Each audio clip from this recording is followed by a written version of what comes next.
어, 여러분, 예수님을 주님으로 영접해서 하나님의 자녀가 되었다는 것은 이제 눈에 보이는 것을 주목하고 그것을 쫓는 사람이 아니라 눈에 보이지 않는 것을 주목하고 그것을 쫓는 사람이 되었다는 것을 의미합니다.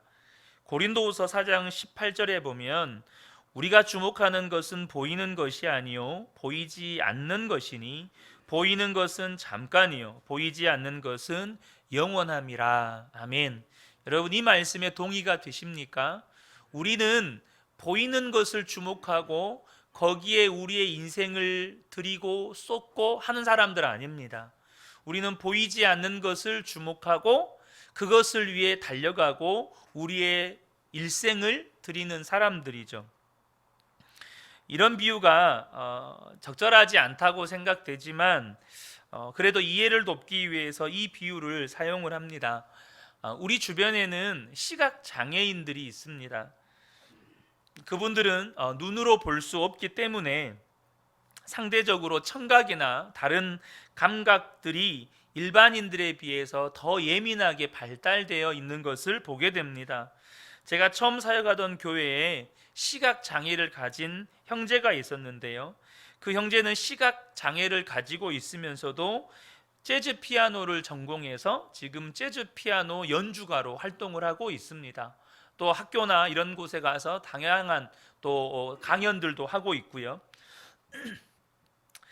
그 형제의 청각이나 다른 감각들은 보통 사람들을 초월해서 굉장히 예민합니다. 그래서 이제 다른 도시로 가서 대학을 다니잖아요. 그러니까 부모님들도 얼마나 걱정이 되겠어요. 근데 놀라운 건 이 형제가 그곳에서 생활한 지 얼마가 되지 않아서 소리로 여기가 어디고 여기가 어디고 여기는 무슨 가게고 이걸 다 알아버리는 거예요.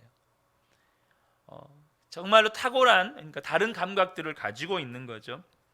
보이지 않는데 그것을 볼 수 있을 만큼의 감각들이 있어요. 그걸 느낄 수 있을 만큼의 감각이 있습니다. 이와 유사하게 성도는 보이지 않는 것을 주목하는 사람들이기에 시각장애인들이 보이지 않는 것들을 느끼기 위해서 상대적으로 다른 감각들이 발달되어 있는 것처럼 성도는 영적인 감각이 발달되어야 합니다. 왜요? 우리는 보이지 않는 것을 주목하는 사람들이고 보이지 않는 것들을 따라가는 사람들이니까요. 그러니까 보이지 않는 것을 보는 영적인 감각이 발달되어야 해요. 그래야 보이지 않는 주님과 주님의 역사를 믿음으로 반응하고 또 믿음으로 바라보고 또 믿음으로 반응하며 살아갈 수 있게 되기 때문이죠. 오늘 본문에 이고니온에서 쫓겨나온 바울과 바나바가 이제 루스드라에 도착해서 그곳에서 복음을 전하게 됩니다. 이 바울과 바나바가 이 이고니온 루스드라 전도를 하면서 겪었던 일들을 살펴보면서 성도는 무엇에 민감해야 하는가, 이 질문을 제목으로 함께 말씀을 나누기를 원합니다. 여러분, 성도는 분명히 다른 영적인 감각이 있어야 돼요. 왜요? 보이지 않는 것들을 바라보고 그것을 따라가는 사람들이니까요. 눈에 보이는 것을 주목하는 사람들이 아니니까요. 그러면 우리가 보이지 않는 어떤 부분에 대해서 영적인 감각들이 있어야 될까요? 오늘 세 가지를 나누기를 원하는데요. 첫 번째는 뭐냐면 하나님의 역사에 대한 감각이 있으셔야 돼요. 하나님의 역사를 볼 줄 아는 영적인 감각이 있어야 한다는 겁니다. 루스드라 성에 들어온 바울과 바나바는 다른 성에서와 변함없이 복음을 전합니다. 그런데 그곳에는 바울이 전하는 복음에 귀를 기울여 듣는 나면서부터 걷지 못하는 하반신 장애인이 있었습니다. 안진뱅이죠. 그런데 복음을 전하던 바울이 그 안진뱅이를 주목하게 되고 그 안진뱅이를 향하여서 네 발로 바로 일어서라 라고 명할 때 안진뱅이가 그 자리에서 일어나는 기적이 일어납니다. 10절이죠. 큰 소리로 이르되 네 발로 바로 일어서라 하니 그 사람이 일어나 걷는지라. 저는 오늘 이 말씀을 읽으면서 설교를 준비할 때 안전뱅이가 일어난 사건 그 자체로도 기적이고 은혜이지만 그것보다도 이 사건이 일어난 원인에 대해서 더 집중을 하게 됐어요. 그게 제 시선을 사로잡았습니다. 안전뱅이가 일어나기 전에 안전뱅이가 일어나서 걷는 이 기적이 일어나기 전에 두 가지 일이 일어납니다. 첫 번째는 뭐냐면 안전뱅이가 바울이 전하는 복음이 믿어지는 역사가 일어난 거예요. 여러분, 믿음은 누구의 역사입니까? 믿음은 성령님의 역사입니다.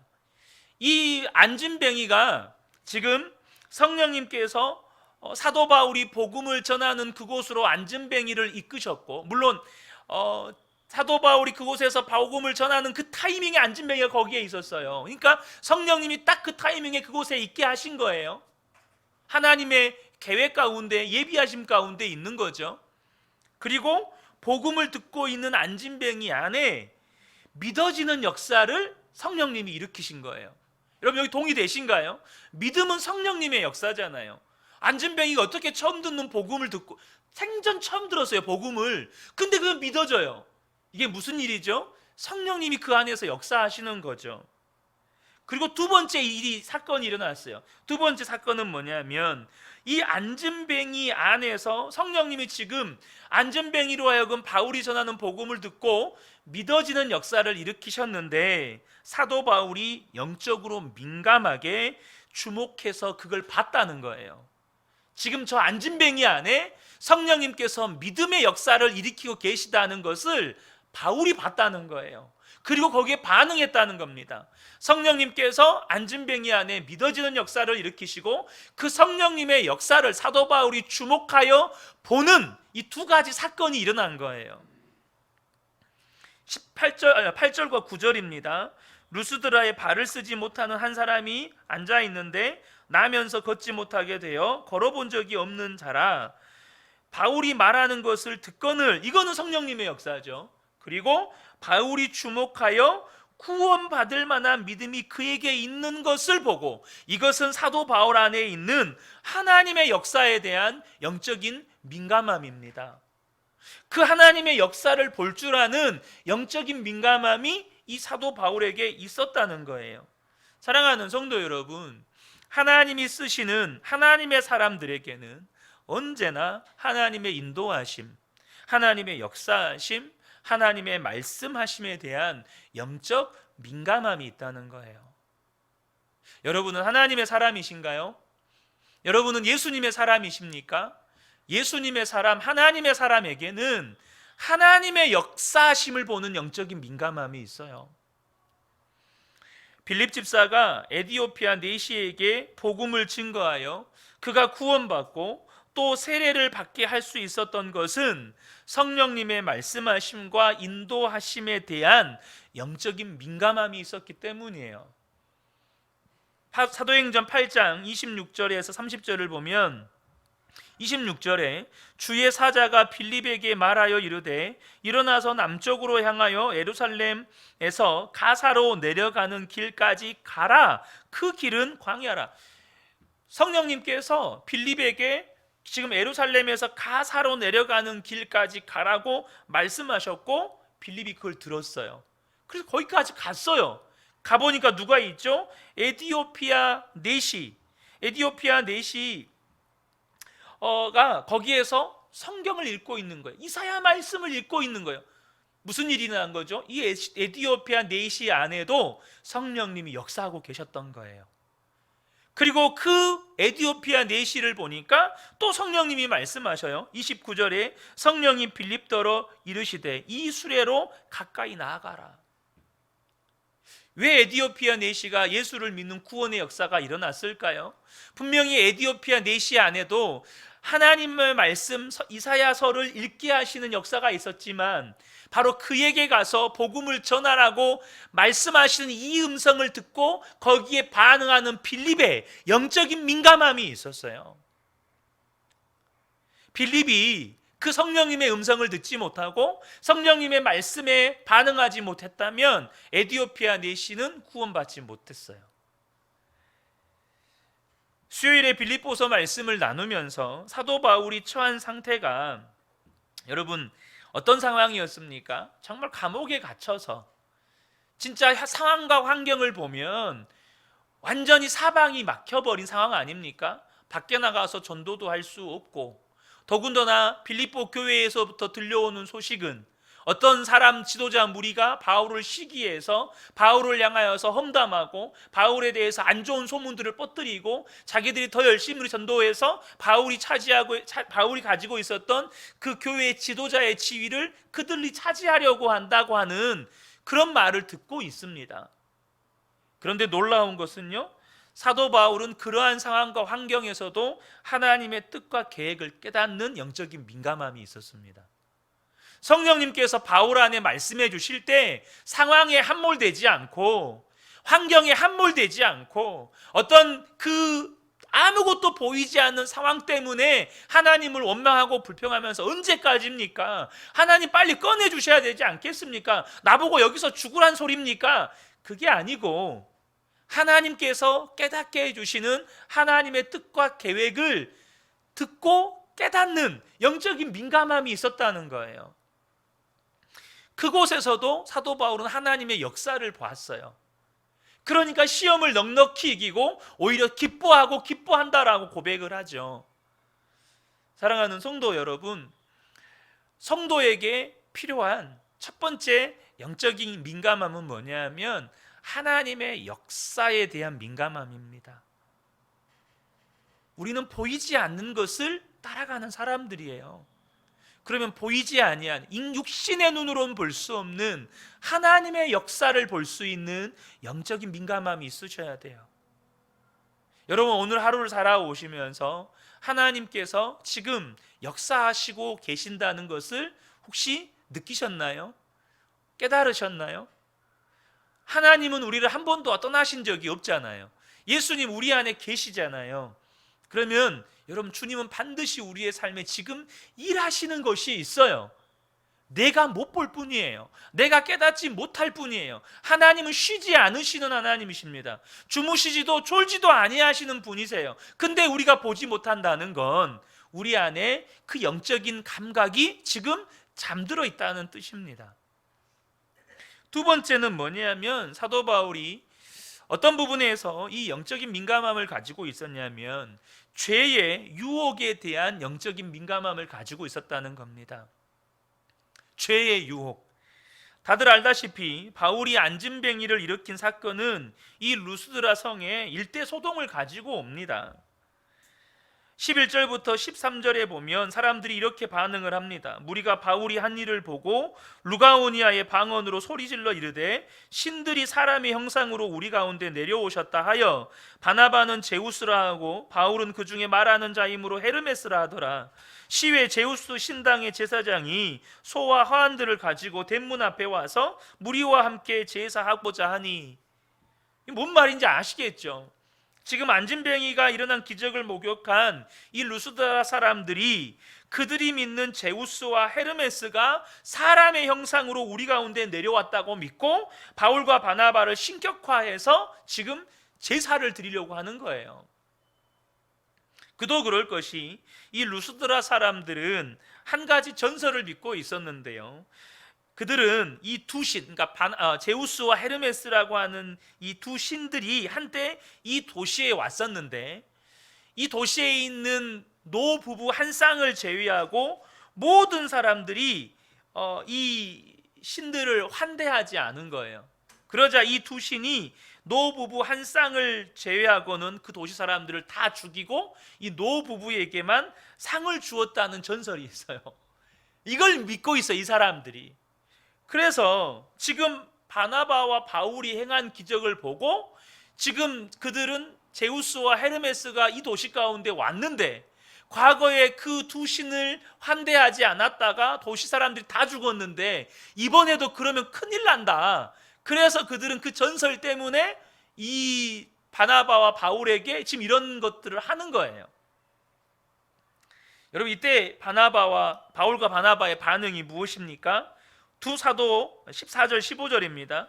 두 사도 바나바와 바울이 듣고 옷을 찢고 무리 가운데 뛰어들어가서 소리질러 이르되 여러분이요 어찌하여 이런 일을 하느냐 우리도 여러분과 같은 성정을 지닌 사람이라. 옷을 찢으면서 뜯어 말립니다.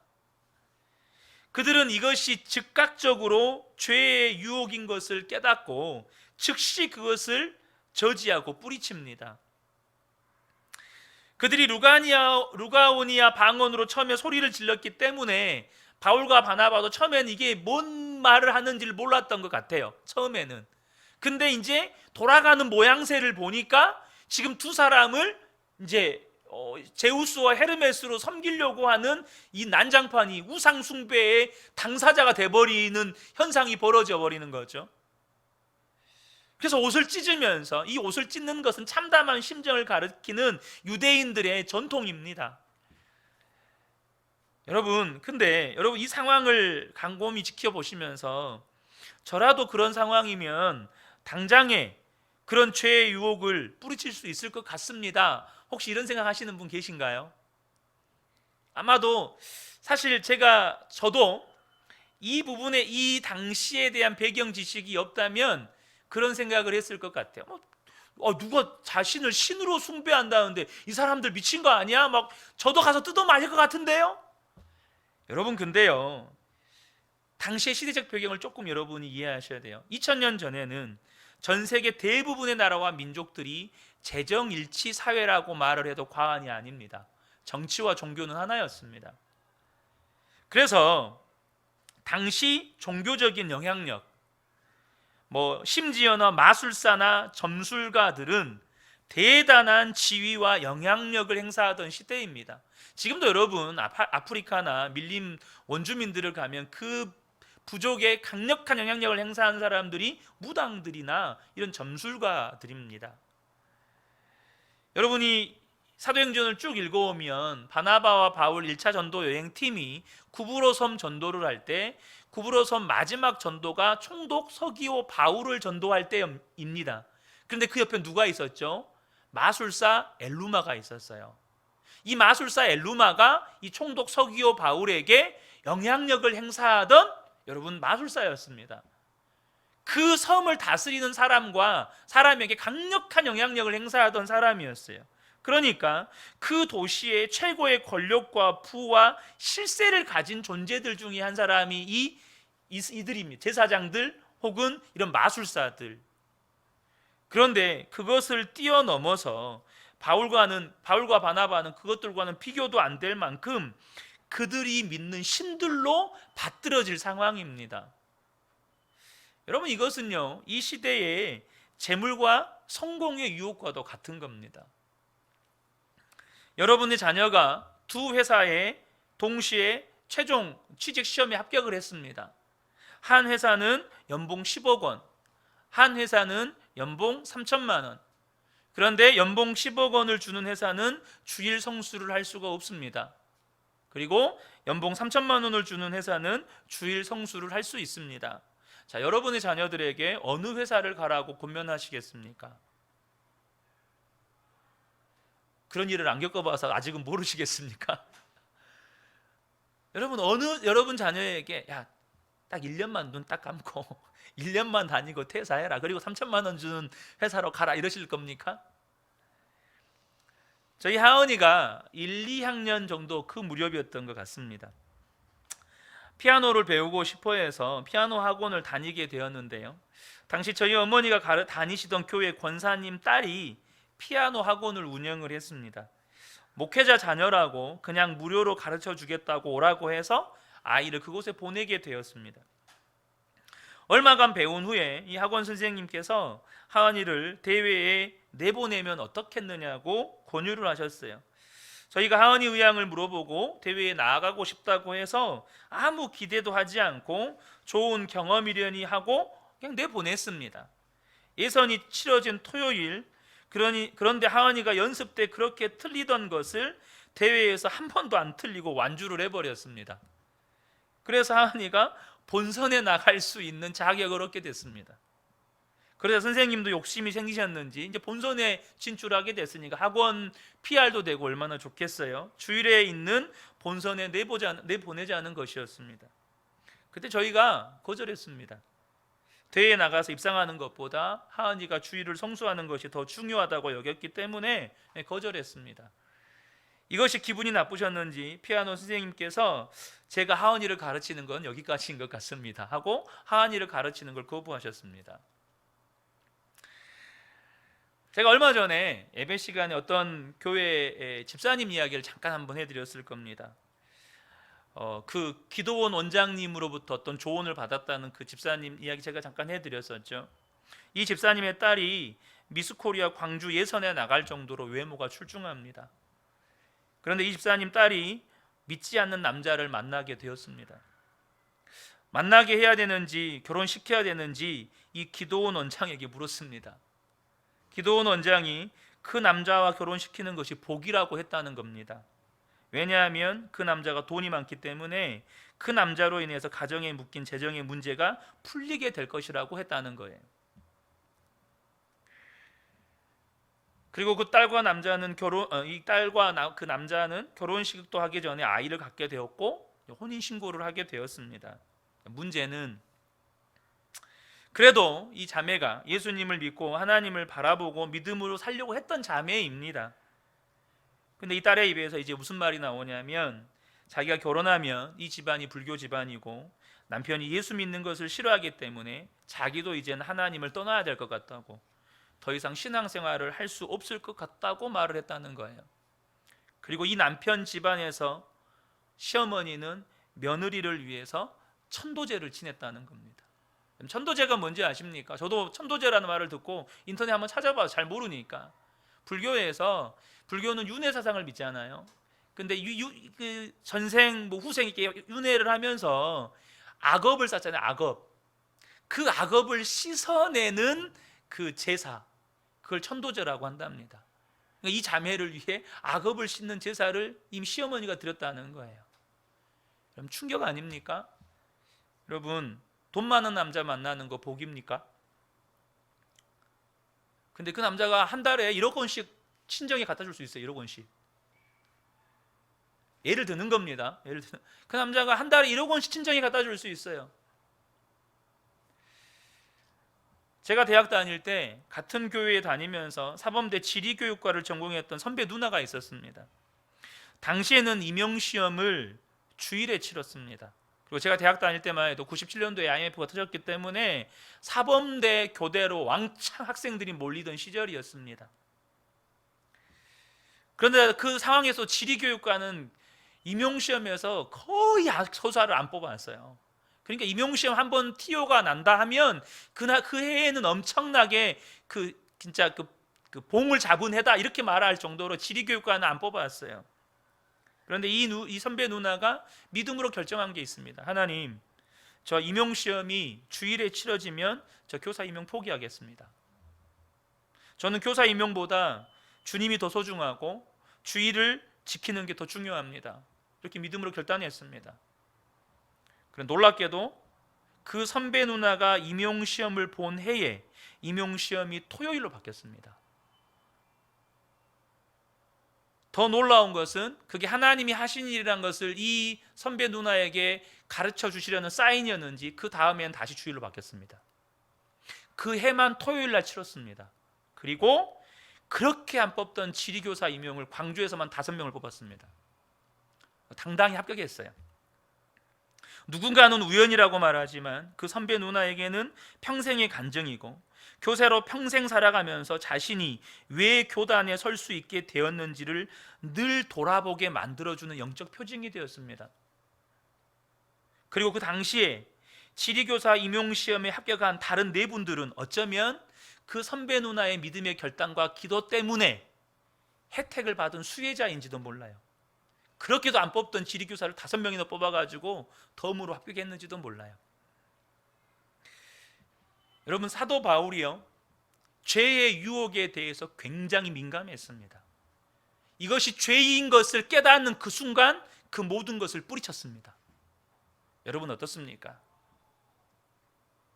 성도는 죄의 유혹에 대한 영적인 감각이 있으셔야 돼요. 이게 죄의 유혹인지, 이게 마귀의 유혹인지, 성령님의 인도하심인지. 많은 성도들이 하나님의 인도하심이었다라고 이야기합니다. 그런데 하나님의 인도하심이었다고 말을 할 때 무엇을 가지고 하나님의 인도하심이었다고 말을 합니까? 내가 기도한 것이 응답받으면, 내가 계획한 대로 뭔가 이루어지면, 내가 계획한 대로 뭔가 되어지면 하나님의 인도하심이었고 하나님의 은혜였다라고 말을 합니다. 여러분, 저와 여러분이 이것이 함정이라는 사실을 아셔야 돼요. 요나가 하나님이 니느웨로 가라고 말씀하시는 그 음성에 불순종해서 다시스로 도망가려고 욥바로 내려갔습니다. 그 욥바로 내려갔을 때 무슨 일이 일어납니까? 마침 다시스로 가는 배를 만납니다. 여러분, 당신은 정기 여객선, 정기 화물선이 없습니다. 무슨 말이냐? 어떤 배든지 여객선이든 화물선이든지 짐을 다 실어가지고 차면 무조건 출발합니다. 그리고 다음 배는 짐이 다 찰 때까지 무조건 기다려야 됩니다. 그러니까 이 짐이나 사람이 다 탈 때까지 한 달을 기다릴 수도 있는 겁니다. 제가 모스크바 러시아 단기선교를 갔어요. 단기선교에서 이 서남부 지역의 작은 소공화국들에 갔는데 거기는 대중교통이 우리가 같은 생각하는 버스라고 생각하시면 안 돼요. 거기는 버스가 언제 출발하는 줄 아십니까? 손님이 다 차면 출발합니다. 정해진 시간에 출발하는 개념이 없어요. 손님이 다 차야 출발을 해요. 왜냐하면 다 개인 사업자이기 때문에 한 사람이라도 차야 출발을 하는 거예요. 공화국에서 공화국으로 옮겨갈 때 이 15인승 버스가 다 차야 옮겨가는 겁니다. 근데 제가 인귀시라고 하는 이 공화국에서, 체첸이라고 하는 공화국에서 이 까바르딘 발카르라는 공화국으로 넘어오는데 14명이 찼는데 한 명이 안 차는 겁니다. 3시간이 지났는데 한 명이 안 들어오는 겁니다. 그러니까 버스 운전기사가 안 출발하는 거예요. 제가 어쩔 수 없이 나머지 한 명분을 제가 부담을 하고 출발을 했습니다. 내가 내겠다, 가자 하니까 가더라고요. 3시간을 기다렸어요. 근데 오늘날은 3시간이지만 요나 때는 한 달이 될 수도 있고 2달이 될 수도 있는데 내려가자마자 막 출발하려는 배를 만난 거예요. 뭡니까? 자기 계획대로 술술 풀려가는 겁니다. 하나님의 말씀에 불순종해서 다시스로 도망가려고 하는데 그 계획대로 상황과 환경이 풀려가는 겁니다. 하나님의 뜻 맞습니까? 하나님의 은혜 맞습니까? 하나님의 축복 맞습니까? 자, 그러면 요나가 바다 한복판에서 풍랑을 만나죠. 도대체 이것이 누구로 인한 것인가? 그래서 요나가 결국에는 뽑힙니다. 요나가 바다로 던져집니다. 물고기 뱃속으로 들어갔다가 나왔습니다. 자, 바다로 던져지고 물고기 뱃속으로 들어갔습니다. 그럼 이건 저주입니까? 이거는 여러분 그러면 저주인가요? 여러분 어떻게 보십니까? 그게 저주였나요? 요나가 사는 길이었습니다. 요나가 사는 길이었어요. 사랑하는 성도 여러분, 기억하셔야 합니다. 저와 여러분이 죄의 유혹을 즉각적으로 깨닫는 영적인 감각이 있으셔야 합니다. 바울은 이것이 나를 지금 신으로 섬기려고 하는 하나님이 그토록 미워하시는 죄구나라는 걸 깨닫는 순간 옷을 찢고 달려듭니다. 이건 죄입니다. 이러시면 안 됩니다. 그것을 뿌리칩니다. 이 시대에 얼마나 많은 성도들이 재물의 유혹 앞에서 한번 그냥 눈 딱 감습니다. 성공의 유혹 앞에서 눈 한번 딱 감으면 편합니다. 눈 한번 딱 감으면 회사 생활 편하게 할 수 있어요. 눈 한번 딱 감으면 승진할 수 있고 진급할 수 있어요. 여러분, 성도는요, 그게 죄인 걸 아는 순간, 여러분, 설사 내가 그 회사에서 쫓겨나더라도 그것으로 인해 요셉처럼 감옥으로 들어간다 할지라도 죄를 뿌리치는 영적인 감각이 있으셔야 합니다. 이게 바울에게 있었던 여러분 영적인 감각이에요. 죄인 걸 깨닫는 순간 뿌리치는 거예요. 죄의 유혹에 대한 민감한 영적인 감각을 가지고 있었어요. 이 시대가 죄에 대해서 너무나도 무뎌져 있다는 거 아시죠? 죄에 대해서 너무나도 무너져 있다는 거 아시죠? 죄의 경계에 대해서 완전히 무너져 있는 시대가 바로 이 시대입니다. 이제는 죄를 짓는 것을 보장해주는 법을 만들려고 해요. 죄 짓는 것을 법으로 보장해주는 시대를 우리가 살아갑니다. 또 차별금지법 이번에 발의가 됐습니다. 또 발의가 됐어요. 여러분 아셔야 됩니다. 믿는 성도들은 죄의 유혹에 대한 영적인 감각이 깨어 있으셔야 돼요. 세 번째는 뭐냐면 사도 바울은 전도의 기회에 대한 영적인 감각이 있었어요. 전도의 기회를 포착하는 영적인 감각이 있었어요. 사도 바울이 이 죄의 유혹에 민감해서 그게 죄라는 것을 깨닫는 즉시 거부하고 뿌리치는 데 그치지 않고 그것이 또한 전도의 기회인 것을 즉시 깨닫습니다. 그래서 자신들을 숭배하려는 이 루스다 사람들을 뜯어 말리면서 동시에 복음을 전하는 기회로 삼습니다. 사도행전 14장 15절 하반절부터 보겠습니다. 여러분에게 복음을 전하는 것은 이런 헛된 일을 버리고 천지와 바다와 그 가운데 만물을 지으시고 살아계신 하나님께로 돌아오게 함이라. 하나님이 지나간 세대에는 모든 민족으로 자기들의 길들을 가게 방임하셨으나 그러나 자기를 증언하지 아니하신 것이 아니니 곧 여러분에게 하늘로부터 비를 내리시며 결실기를 주시는 선한 일을 하사 음식과 기쁨으로 여러분의 마음에 만족하게 하셨느니라. 이 천지 만물을 다스리시고 자연 만물을 다스리셔서 당신들에게 비를 주시고 농작물을 거두게 하시고 그것을 거두어 먹게 하심으로 인해서 마음에 기쁨과 만족을 주신 분이 하나님이시다. 그 하나님께로 돌아오라고 내가 여러분들에게 복음을 증거하는 것이다. 이렇게 그들에게 선포하고 있는 것입니다. 여러분 잘 아시는 것처럼 사도 바울은 자신이 복음을 전하다가 빌립보 감옥에 갇히게 되었을 때도 또 로마로 압송되어 감옥에 갇혀 있을 때여도 예루살렘에서 붙잡혀서 아그리빠와 베스도 총독 앞에서 신문을 받을 때조차도 그 모든 상황을 전도의 기회로 삼습니다. 여러분 심지어 바울을 신문하는 이 아그리빠와 이 베스도 총독이 총독 베스도가 바울에게 이런 말을 하죠. 네가 그 많은 학문으로 말미암아 네가 미쳤도다. 그 많은 학문으로 인해 네가 미쳤다라고 그렇게 사도 바울을 향해서 소리를 지릅니다. 그런데요, 그렇게 사도 바울이 미쳤다고 소리를 지르는 그들조차도 바울이 지금 무엇을 말하려는지는 분명히 알았습니다. 그게 뭘까요? 헤롯 아그리빠가 바울에게 이런 말을 합니다. 네가 몇 마디 말로 나를 권하여 그리스도인이 되게 하려 하는구나. 그 몇 마디 말로 나로 하여금 예수 믿으란 말이냐, 이 말 아닙니까? 그러니까 바울이 그들이 설사 네가 많은 학문으로 인해서 네가 미쳤다라고 말할지라도 그 미쳤다고 여기는 사도 바울이 지금 자신들에게 무엇을 말하는지는 명확하게 알았어요. 예수 믿으십시오. 당신들 예수 믿고 구원 받아야 됩니다. 이것을 말하고 있다는 것을 명확하게 알았습니다. 그들이 미쳤네 어쩌네 해도 바울이 전하는 것이 무엇인지를 명확하게 알았다는 거예요. 여러분은 지금 하나님이 주시는 전도의 기회를 분명히 깨닫고 붙잡고 계십니까? 사도 바울은 하나님의 역사에 대한 영적인 민감함이 있었습니다. 죄의 유혹에 대해서도 영적인 민감함이 있었어요. 그리고 전도에 대해서도 영적인 민감함이 있었습니다. 자, 그런데 중요한 사실은 이러한 영적인 민감함이 은사의 영역이 아니라는 사실입니다.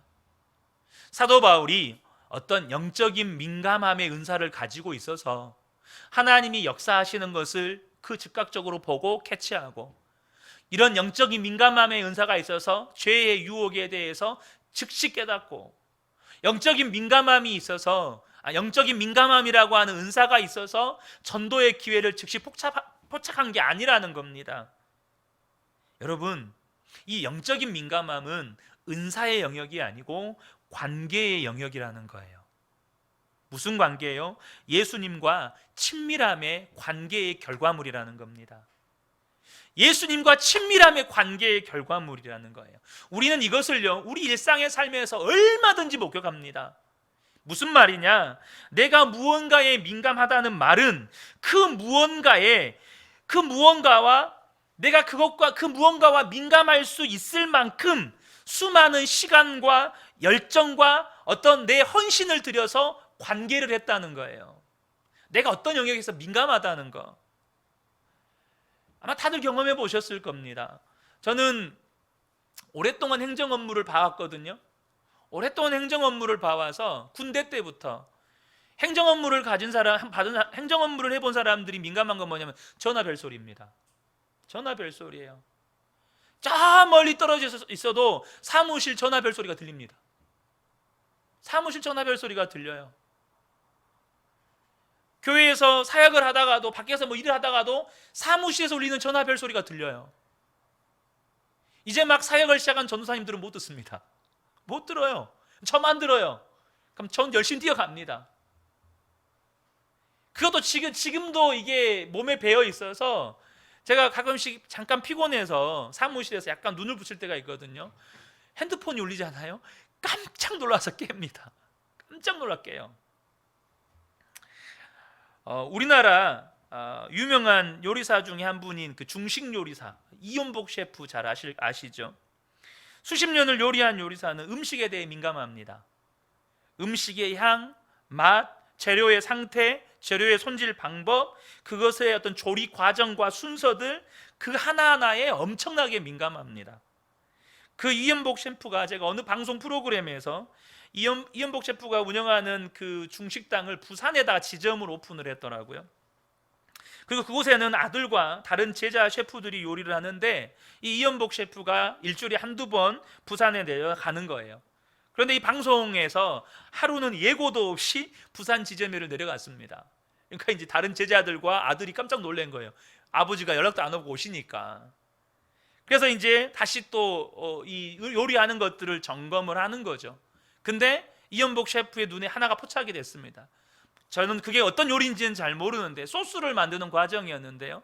그 소스에 들어가는 재료들을 하나씩 다 따로 볶아가지고 나중에 믹스해서 이런 양념장하고 합쳐 만드는 소스였는데 이 아들이 그 재료들을 한 번에 다 볶는 거예요. 한 번에. 귀찮으니까 한 번에 다 볶는 거예요. 그리고 나서 이 소스를 만드는 거예요. 그것이 이연복 셰프의 눈에 확 들어온 거예요. 너 지금까지 항상 그렇게 만들었냐? 방송인데도 표정이 항상 그 부드럽게 웃으시던 이연복 셰프의 표정이 순식간에 바뀌는 거예요. 왜? 과정대로 하나씩 따로 볶아서 만들지 않느냐는 거예요. 제가 말씀드리고 싶은 게 뭐냐면 여러분 비전문가들은요 그게 따로따로 볶았는지 한 번에 볶았는지 우린 몰라요. 근데 전문가들은 압니다. 수십 년 동안 그것과 부대끼고 살았으니까 정말로 털끝 같은 변화도 알아챕니다.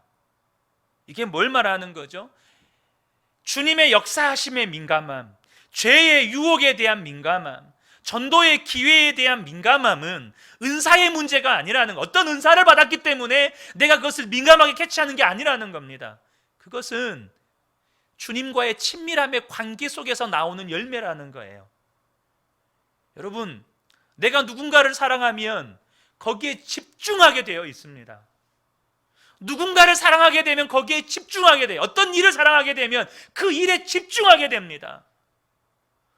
설사 그것과 관계없는 거죠. 여러분 그런 얘기 들어보셨잖아요. 당구에 빠지신 분들은 칠판이 당구 다이로 보인다고, 당구대로 보인다고.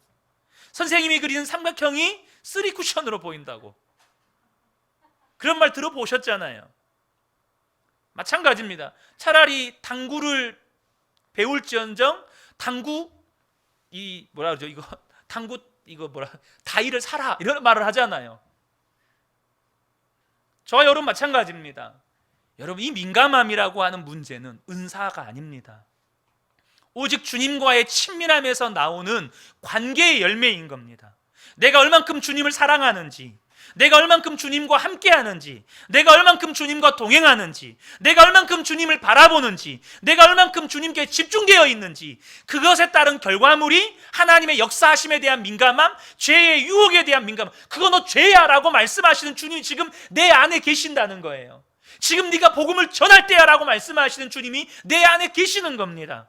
지금 내가 이렇게 역사하고 있어 라고 말씀하시는 주님이 내 안에서 역사하고 계시는 겁니다. 여러분 잘 아시는 것처럼 사도 바울은 늘 예수님 바라봤습니다. 사도 바울의 인생의 최고의 목적이 뭐였습니까? 사도 바울의 인생의 유일한 목적, 그것은 예수 그리스도를 얻고 예수 그리스도 안에서 발견되는 것. 사도 바울의 인생의 유일한 목적이었습니다. 예수 그리스도를 얻고 예수 그리스도 안에서 발견되는 것. 여러분 어떻습니까? 사도 바울이 고백합니다. 예수 그리스도를 아는 지식이 가장 고상하다. 예수 그리스도를 아는 지식이 내게는 가장 가치 있다. 가장 고귀하다. 여러분 거기에서 영적인 민감함이 나오는 거예요. 아, 지금 주님이 일하고 계시는구나. 아, 지금 주님이 저 안진뱅이 안에서 역사하고 계시는구나. 아, 지금 주님이 나에게 지금 이것은 죄의 유혹이라고 말씀하고 계시는구나. 아, 지금 주님이 지금이 전도할 기회다. 너 지금 복음 전해야 된다라고 말씀하고 계시는구나. 여러분, 저와 여러분이 예수님을 믿는 것이 분명하다면 이 영적인 민감함에 대한 사모함이 있으실 겁니다. 하나님의 역사하심에 대해서 민감하게 캐치하고 거기에 반응하기를 원하는 것. 여러분의 가정 안에서 하나님의 역사를 보기를 원하시잖아요. 우리 교회 안에서 하나님의 역사를 보기를 원하시고 여러분의 직장이나 일터에서 하나님의 역사를 보기 원하시잖아요. 우리가 이게 죄구나. 죄 짓고 싶으신 분 계십니까? 없잖아요. 근데 여러분 그거 아셔야 됩니다. 무지도 죄입니다. 죄가 뭔지를 모르고 죄 짓는 것도 죄입니다. 아셔야 돼요. 왜 그걸 죄라고 말씀하셨을까요? 죄가 어떤 지적으로 알의 영역이 아니라 예수님과의 친밀함의 영역이기 때문이에요. 얼만큼 이것이 죄고 이것이 죄고 이것이 죄인 걸 아냐 모르는 애의 문제가 아니에요. 죄는 내가 지금 주님과 친밀하냐 안 하냐의 문제예요. 네가 주님과 친밀하면 죄가 뭔지를 명확하게 안다는 거예요. 왜요? 내 안에 계신 주님이 죄라고 말씀해 주시니까. 너 그렇게 하면 안 되라고 주님 말씀해 주시니까. 마찬가지로 전도도 마찬가지예요. 저는 우리 근혜교회 모든 성도님들에게 다시 한번 예수님과의 관계가 점검되시기를 주님의 이름으로 축복합니다. 여러분, 이 밤에 다시 한번 저와 여러분이 주님 안에서 정말로 내 안에 가장 가치 있는 게 뭔가, 정말 내가 간절하게 소원하는 게 뭔가, 내가 지금 정말로 간절하게 원하는 게 뭔가. 여러분, 돈 버는 겁니까? 성공하는 겁니까? 자녀 문제 해결되는 겁니까? 여러분, 아니에요. 예수 그리스도를 얻고 예수 그리스도 안에서 내가 발견되는 것. 여러분, 이것이 우리의 평생의 가장 간절한 소원이어야 해요. 거기서부터 여러분 영적인 민감함이라고 하는 게 주어지는 겁니다. 하나님의 역사를 보고 죄의 유혹을 깨닫고 물리치고 전도의 기회를 얻어서 전도하고, 이 밤에 오신 우리 모든 성도님들 안에서 다시 한번 이 은혜가 회복되시기를 주님의 이름으로 축복합니다. 아멘.